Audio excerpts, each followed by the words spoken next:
Let me begin by offering my sincere condolences to Bhai Hardeep Singh Nijjer's family.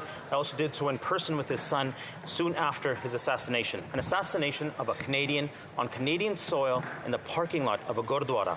At that time in June and now, we call on the RCMP for a full investigation. We call on the Indian government to act with utmost transparency in this investigation because these allegations represent an outrageous affront to Canada's sovereignty.